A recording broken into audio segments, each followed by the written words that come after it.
The accused, identified as Samir Das, was caught red-handed stealing a bike from the residence of Nipul Dey in Konaban SC Colony area of the Kamalasagar area in the early hours of Tuesday morning. Acting on the alert, Madhupur Police rushed to the spot and took Das into custody.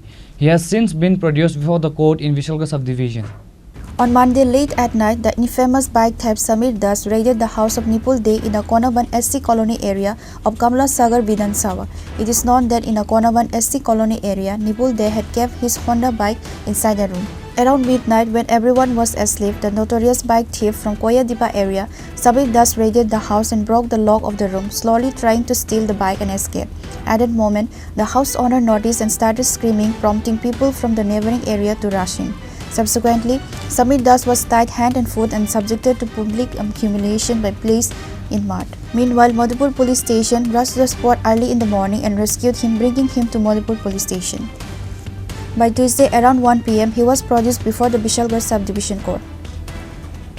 Bureau Report, Chini.